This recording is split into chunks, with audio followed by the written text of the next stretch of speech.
Hello guys, welcome back. నేను మీ Kishore the rider. So right now మనమైతే మా సుందర్ కళాకార్ చాలా ఫేమస్ హైదరాబాద్. సో ఆ గల్లీలకు అయితే వచ్చేసినాం. అండ్ గల్లీలో మనకి ఎప్పుడు అయినా సరే ఫస్ట్ 4 విగ్రహాలు అయితే ఇక్కడ రెడీగా ఉంటాయి.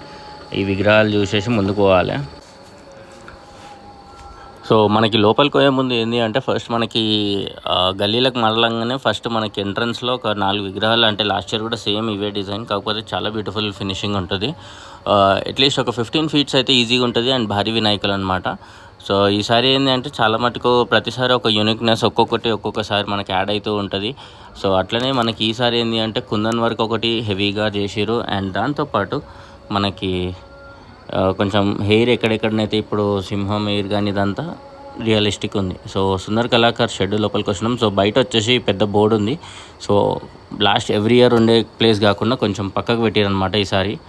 అండ్ లోపలికి వచ్చేస్తే మనకి ప్రతి ఒక్క భారీ విగ్రహం అయితే మనకు కనిపిస్తుంది. అన్నీ పెద్ద పెద్ద విగ్రహాలే ఉన్నాయి. మనకి లీస్ట్లో నేను చూసినంత వరకే ఒక 12 ఫీట్ అయితే ఉంది. అండ్ ఇంకా 15 ఫీట్స్ ప్లస్ అయితే ఉంది. అండ్ ముంగట చూస్తారు కదా, చాలా అంటే చాలా పెద్దగా ఉంది. గల్లీలకి పట్టను కూడా పట్టదు, అంత పెద్ద విగ్రహం అయితే ఉంది మనకి. అండ్ ఈసారి కొంచెం యూనిక్ స్టైల్స్లో అయితే చేసిరు. అండ్ మ్యాక్సిమం అయితే సేమ్ కనిపిస్తున్నాయి. కాకపోతే వర్క్ అనేది మనకి ఫైనల్ అవుట్పుట్ అనేది నెక్స్ట్ లెవెల్ వస్తుంది. సో సుందర్ కళాకారులో అదే బెనిఫిట్ అనమాట. రైడ్ హెల్మెట్ వేసుకొని వచ్చింది, నవ్వుతాడు బాగా ఫేస్ చూపించుకుంటుండే ఏందో కథ మరి. సో ఇక్కడ చూస్తే మనకి కంప్లీట్గా కుందన్ వర్క్ అయితే చాలా బాగా చేసారు. అండ్ మెడల్ ఆర్నమెంట్ టైప్ కూడా చాలా బాగా వచ్చింది. కింద వచ్చేసి గుర్రం ఉంది. అండ్ ఇక్కడ వచ్చేసి సింహం, ఇంకో సైడ్లో చేతిలో గదే ఉంది.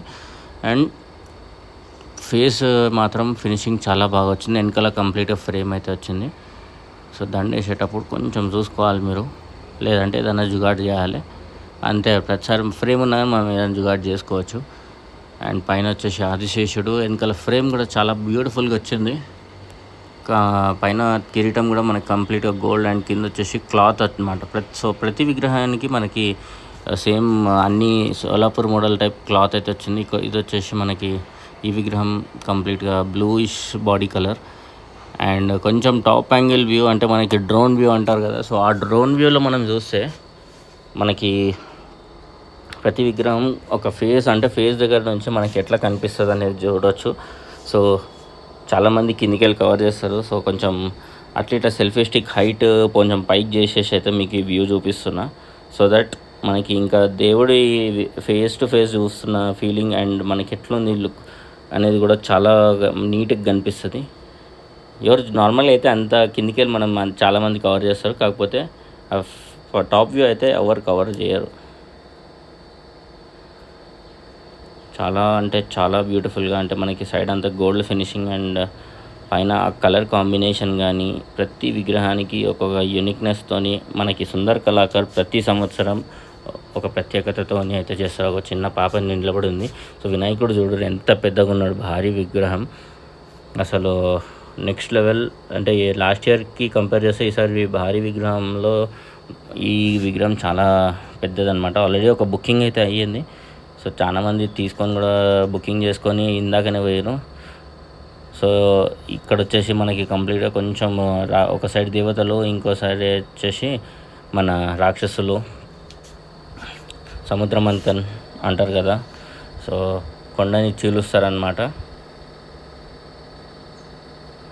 చీలుస్తే దాంట్లో నుంచి మనకి ఐరావతం, లక్ష్మీదేవి, అమృతం, కాలకోట విషం ఇవన్నీ బయటకు వస్తాయి. సో ఆ కాలకోట విషమే శివుడు మింగి కంఠం, అందుకే మనకు నల్లగా ఉంటుంది అంటారు. అండ్ అమృతం దేవతల దగ్గర ఉంది. అండ్ ఐరావత్ ఇంద్రుడి వాహనం. ఓవరాల్గా మాత్రం ఈ విగ్రహం యాక్చువల్లీ కొంచెం స్పెషల్ అండ్ యూనిక్ అనమాట. ఇంకా వర్క్ చేయలేదు, కాకపోతే అవుట్పుట్ ఎట్లా వస్తుంది అనేది అయితే ఆడ ఒక పేపర్ తీసి పెట్టారు. సో ఓవరాల్గా ఇది మన సుందర్ కళాకార్.